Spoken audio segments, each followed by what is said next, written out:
Selamat datang di Bijak News Senin 28 Juli 2025 bersama saya Mita.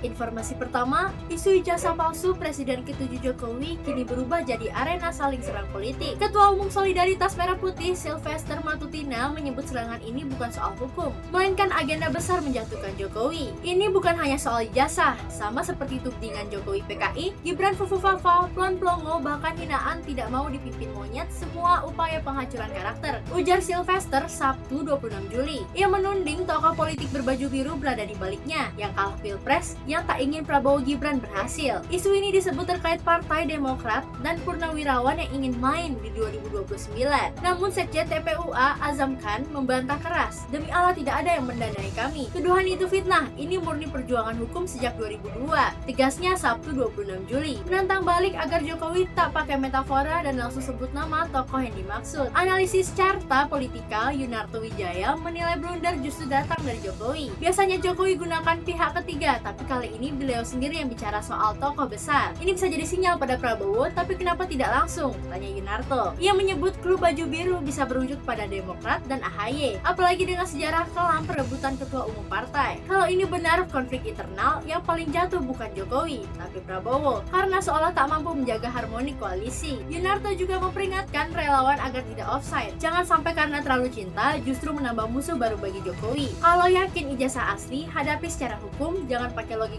1% takut, lalu 99% membalas menyerang. Sebab jika salah langkah, justru yang tampak panik bukan pihak penuduh, melainkan istana sendiri. Informasi kesehatan, varian COVID-19 XFG atau 100 kini mendominasi kasus di Indonesia, dengan gejala khas, suara serak, dan tingkat penularan tinggi. Meski tak lebih parah dari varian sebelumnya, Minggu 27 Juli. Informasi nasional, DPRD mendorong Indonesia ambil peran aktif redakan konflik Thailand-Kamboja lewat diplomasi dan posisi strategis di ASEAN, Minggu 27 Juli. Informasi olahraga, Timnas U23 lolos ke final ASEAN U23 2025 dan akan hadapi Vietnam di GBK Selasa 29 Juli. Pengamat menilai performa belum stabil dan lolos pun dibantu keberuntungan. Informasi luar negeri, Presiden Macron umumkan Prancis akan akui negara Palestina pada September. Jadi negara barat pertama di Dewan Keamanan PBB yang melakukannya. Langkah ini picu ketegangan global meski keputusan diambil usai krisis Gaza dan gagal disepakati G7 Minggu 27 Juli. Sampai bertemu di informasi bijak berikutnya.